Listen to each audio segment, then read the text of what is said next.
ನಮಸ್ಕಾರ ಭಕ್ತರೆ. ಇಂದಿನ ನಮ್ಮ ಕತೆ ಒಂದು ಅದ್ಭುತ ದೇವಾಲಯದ ಬಗ್ಗೆ. ಕರ್ನಾಟಕದ ಹಾಸನ ನಗರದಲ್ಲಿ ಇರುವ ಈ ದೇವಾಲಯ ದೇಶದಲ್ಲೇ ಅತ್ಯಂತ ರಹಸ್ಯಮಯ, ಅತ್ಯಂತ ಪವಿತ್ರ ದೇಗುಲಗಳಲ್ಲಿ ಒಂದು. ವರ್ಷಕ್ಕೆ ಒಂದೇ ಬಾರಿ ಬಾಗಿಲು ತೆರೆಯುವ ಈ ದೇವಸ್ಥಾನವೇ ಹಾಸನಾಂಬೆ ದೇವಾಲಯ. ಹೂವು ಬಾಡದೇ ಇರುವುದು, ದೀಪ ಆರದೇ ಇರುವುದು, ಅಕ್ಕಿ ಅನ್ನವಾಗುವುದು, ಇವು ಎಲ್ಲವೂ ದೇವಿಯ ಅದ್ಭುತ ಶಕ್ತಿಯ ಸಾಕ್ಷಿ. ಇಂದು ನಾವು ಹಾಸನಾಂಬೆಯ ಪೌರಾಣಿಕ ಕಥೆ, ಇತಿಹಾಸ ಮತ್ತು ಅವಳ ದಿವ್ಯ ಚರಿತ್ರೆ ಬಗ್ಗೆ ತಿಳಿಯೋಣ. ಪುರಾಣದ ಪ್ರಕಾರ ಈ ಸ್ಥಳಕ್ಕೆ ಮೊದಲು ಸಿಂಹಾಸನಪುರಿ ಎಂದು ಹೆಸರಿತ್ತು.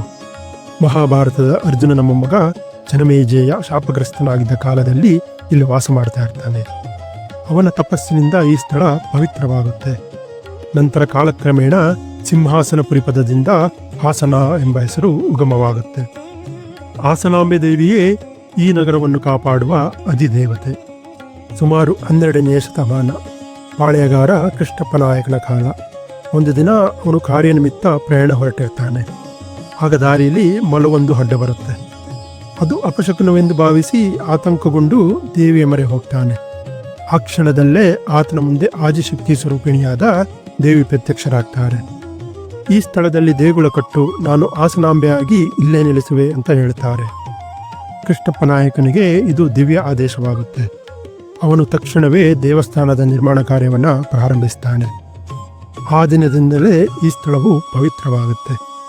ಈ ಘಟನೆಯ ಪುರಾವೆ ಕ್ರಿಸ್ತಶಕ 114ರ ವೀರಗಲ್ಲಿನ ಶಾಸನ ಕುದುರೆಗುಂಡಿಯಲ್ಲಿ ದೊರೆತಿದೆ.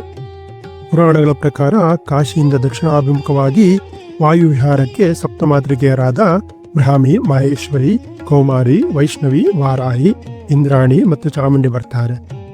ಅವರಲ್ಲಿ 3 ಮಾತೃಕೆಯರು ವೈಷ್ಣವಿ, ವಾರಾಹಿ ಮತ್ತು ಇಂದ್ರಾಣಿ ಹಾಸನದಲ್ಲೇ ನೆಲೆಸ್ತಾರೆ. ಅವರು ನೆಲೆಸಿದ ಪವಿತ್ರ ಸ್ಥಳವೇ ಹಾಸನಾಂಬೆ ದೇಗುಲ. ದೇವರು ಸೃಷ್ಟಿಯ ಮೂಲವಾದರೆ ಈ ಮಾತೃಕೆಯರು ಶಕ್ತಿಯ ರೂಪ. ಹಾಸನಾಂಬೆ ಈ ಮಾತೃ ಸ್ವರೂಪಗಳೆಲ್ಲರ ಸಮಗ್ರ ಶಕ್ತಿ, ಆದಿಶಕ್ತಿ ಸ್ವರೂಪ. ಹಾಗಾಗಿ ದೇವಿಯ ದರ್ಶನ ಪಡೆದರೆ ಸಪ್ತಮಾತೃಕೆಯರ ಆಶೀರ್ವಾದ ಸಿಗುತ್ತದೆ ಎಂದು ಭಕ್ತರ ನಂಬಿಕೆ. ಹಾಸನಾಂಬೆ ದೇವಿ ಹಾಸನ ನಗರವನ್ನು ಕಾಪಾಡುವ ಅಧಿದೇವತೆ. ಅವಳು ಭವತಾರಿಣಿ, ಅಂದರೆ ಲೋಕವನ್ನು ಕಷ್ಟದಿಂದ ಪಾರು ಮಾಡುವ ತಾಯಿ. ಅವಳು ಅಸುರ ಸಂಹಾರಿಣಿ, ದುಷ್ಟರನ್ನು ನಾಶ ಮಾಡುವ ಶಕ್ತಿ. ಹಾಸನದ ದೇವಿ ಕೆರೆ ಬಳಿ ಇರುವ ಈ ಮಂದಿರದಲ್ಲಿ ಅವಳು ಇರುವೆಗೂಡು ಆಕಾರದಲ್ಲಿ ನೆಲೆಸಿದ್ದಾಳೆ. ದೇವಿಯ ಮುಖದಿಂದ ಕರುಣೆ, ಕಣ್ಣುಗಳಲ್ಲಿ ಶಕ್ತಿ ಮತ್ತು ಸನ್ನಿಧಾನದಲ್ಲಿ ಅಪಾರ ಶಾಂತಿ ಹರಡುತ್ತದೆ. ಭಕ್ತರು ಇಲ್ಲಿಗೆ ಬರುವಾಗ ಕೇವಲ ದರ್ಶನಕ್ಕಾಗಿ ಅಲ್ಲ, ಅವಳ ದಿವ್ಯ ಶಕ್ತಿಯನ್ನು ಅನುಭವಿಸಲು ಬರ್ತಾರೆ. ಹಾಸನಾಂಬೆಯ ದೇಗುಲ ವರ್ಷಕ್ಕೆ ಒಂದೇ ಬಾರಿ ಆಶ್ವಜ ಮಾಸದ ಪೌರ್ಣಮಿಯ ನಂತರದ ಗುರುವಾರದಂದು ತೆರೆಯುತ್ತೆ. ಆ ದಿನ ಹಾಸನ ನಗರವೇ ದೇವಿಯ ಉತ್ಸವದ ಹಬ್ಬದ ನಾದದಿಂದ ಕಂಗೊಳಿಸ್ತಾ ಇರುತ್ತೆ. ಸಾವಿರಾರು ಭಕ್ತರು ಹಾಸನದತ್ತ ಹರಿದು ಬರ್ತಾರೆ. ದೇವಿಯ ದರ್ಶನ ಪಡೆಯಲು ಜನರು ಗಂಟೆಗಳವರೆಗೆ ಭಕ್ತಿ ಮತ್ತು ಶಾಂತಿಯಿಂದ ಸಾಲಿನಲ್ಲಿ ನಿಂತು ದೇವಿಯ ದರ್ಶನವನ್ನು ಪಡೀತಾರೆ. ಆದರೆ ಇಲ್ಲಿಯ ವಿಸ್ಮಯಗಳು ಅಚ್ಚರಿಯನ್ನು ಉಂಟು ಮಾಡ್ತವೆ. ಇಂದಿನ ವರ್ಷ ಹಚ್ಚಿದ ದೀಪ ಆರದೇ ಇರುತ್ತದೆ, ಹೂವು ಬಾಡದೇ ಇರುತ್ತದೆ ಮತ್ತು ನೈವೇದ್ಯಕ್ಕೆ ಇಟ್ಟ ಅಕ್ಕಿಯು ಅನ್ನವಾಗಿರುತ್ತೆ. ಇದು ಕೇವಲ ನಂಬಿಕೆಯಲ್ಲ, ಅದು ದೇವಿಯ ಸನ್ನಿಧಾನದ ಜೀವಂತ ಚಿಹ್ನೆ. ದೇವಿಯ ದರ್ಶನ ಕೆಲವೇ ದಿನಗಳು ಮಾತ್ರ, ಅಂದರೆ ಅಂದಾಜು 12 ದಿನಗಳು ಮಾತ್ರ ತೆರೆದಿರುತ್ತೆ. ಬಲಿಪಾಡ್ಯಮಿಯ 3ನೇ ದಿನ ಬಾಗಿಲು ಮತ್ತೆ ಮುಚ್ಚಲಾಗುತ್ತೆ. ಇದು ಕೇವಲ ಒಂದು ವಿಧಿ ಅಲ್ಲ, ಅದು ನಂಬಿಕೆಯ ಪರೀಕ್ಷೆ. ಬಾಗಿಲು ಮುಚ್ಚಲು ವೇಳೆ ತಹಸೀಲ್ದಾರರು, ಶಾಸಕರು, ಅಧಿಕಾರಿಗಳು ಎಲ್ಲರೂ ಸಮ್ಮುಖದಲ್ಲಿರ್ತಾರೆ. ದೀಪ, ಹೂವು, ಅಕ್ಕಿ ಎಲ್ಲವನ್ನು ಹಾಗೆಯೇ ಇಟ್ಟು ಬಾಗಿಲನ್ನು ಮುಚ್ಚಲಾಗ್ತದೆ. ಮುಂದಿನ ವರ್ಷ ಇದೇ ದಿನ ಮತ್ತೆ ದೇವಿ ಪ್ರತ್ಯಕ್ಷಗಳಾಗಿರುವವರೆಗೆ ಯಾರಿಗೂ ಒಳಗೆ ಪ್ರವೇಶ ಇರಲ್ಲ. ಈ ರೀತಿಯ ಆಚರಣೆ ಭಾರತದಲ್ಲೇ ಅಪರೂಪ. ಒಮ್ಮೆ ದೇವಿಯ ಭಕ್ತಿಯಾದ ಸೊಸೆಯೊಬ್ಬಳು ಮನೆಯಲ್ಲಿ ದೇವಿಯ ಧ್ಯಾನದಲ್ಲಿ ತಳೀಲನಾಗಿರ್ತಾಳೆ. ಅತ್ತೆ ಕೋಪದಿಂದ ದೇವಿಯ ಮುಂದೆ ಇಟ್ಟಿದ್ದ ಚಂದನದ ಬಟ್ಟನ್ನು ತೆಗೆದು ಸೊಸೆಯ ತಲೆಗೆ ಹೊಡಿತಾಳೆ. ಆ ಸೊಸೆ ವೇದನೆಗೆ ಒಳಗಾಗಿ ಅಮ್ಮ ಹಾಸನಾಂಬೆ ಕಾಪಾಡು ತಾಯೆ ಎಂದು ಕೂಗ್ತಾಳೆ. ಅವಳ ಮರೆ ಕೇಳಿದ ದೇವಿ ತಕ್ಷಣ ಪ್ರತ್ಯಕ್ಷಳಾಗ್ತಾಳೆ.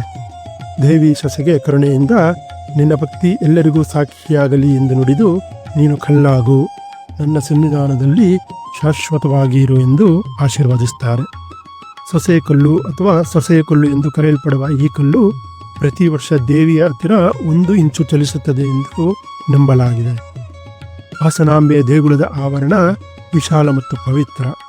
ಇಲ್ಲಿ 3 ಪ್ರಮುಖ ದೇವಾಲಯಗಳಿವೆ. ದರ್ಬಾರ್ ಗಣಪತಿ ದೇವಾಲಯ, ಹಾಸನಾಂಬೆ ಗರ್ಭಗುಡಿ, ಸಿದ್ದೇಶ್ವರ ದೇವಾಲಯ. ಇನ್ನೂ ಒಂದು ವಿಶಿಷ್ಟ ಸ್ಥಳ ಇದೆ, ಕಳ್ಳಪ್ಪನ ಗುಡಿ. ಕಥೆಯ ಪ್ರಕಾರ ದೇವಾಲಯ ಕಳವು ಮಾಡಲು ಬಂದ ಕಳ್ಳರು ದೇವಿಯ ಕೋಪಕ್ಕೆ ಒಳಗಾಗಿ ಕಲ್ಲಾಗ್ತಾರೆ. ಆದ್ದರಿಂದಲೇ ಈ ಸ್ಥಳವನ್ನು ಕಳ್ಳಪ್ಪನ ಗುಡಿ ಎಂದು ಕರೆಯಲಾಗುತ್ತದೆ ಅನ್ನೋ ಪುರಾಣ ಇದೆ. ಹಾಸನಾಂಬೆ ದೇವಿ ಕೇವಲ ದೇವತೆ ಅಲ್ಲ, ಅವಳು ಶಕ್ತಿ, ನಂಬಿಕೆ ಮತ್ತು ಭಕ್ತಿಯ ಜೀವಂತ ರೂಪ. ವರ್ಷಕ್ಕೊಮ್ಮೆ ಬಾಗಿಲು ತೆರೆಯುವಾಗ ಸಾವಿರಾರು ಭಕ್ತರ ಕಣ್ಣುಗಳಲ್ಲಿ ಕಾಣುವುದು ಕೇವಲ ದರ್ಶನದ ಆಸೆಯಲ್ಲ, ಅದು ದೇವಿಯ ಅನುಗ್ರಹದ ನಿರೀಕ್ಷೆ. ಅವಳ ಸನ್ನಿಧಿಯಲ್ಲಿ ಕಾಲ ನಿಂತಂತೆ ಕಾಣುತ್ತದೆ, ಮನಸ್ಸು ಶಾಂತವಾಗುತ್ತದೆ. ಹಾಸನಾಂಬೆ ಭವತಾರಿಣಿ, ಶರಣಾಗತರ ರಕ್ಷಕಿ, ಹಾಸನದ ಜೀವಂತ ಪ್ರಾಣ, ಕರ್ನಾಟಕದ ನಂಬಿಕೆಯ ತಾಯಿ. ಹಾಸನಾಂಬೆ ದೇವಿಯ ಕಥೆ ನಮ್ಮಲ್ಲಿ ನಂಬಿಕೆ, ಶಕ್ತಿ ಮತ್ತು ಭಕ್ತಿಯ ಬಲವನ್ನು ನೆನಪಿಸುತ್ತದೆ. ಅವಳ ಆಶೀರ್ವಾದ ನಮ್ಮೆಲ್ಲರ ಮೇಲಿರಲಿ. ಹಾಸನಾಂಬೆ ತಾಯಿಗೆ ಶರಣು ಶರಣು.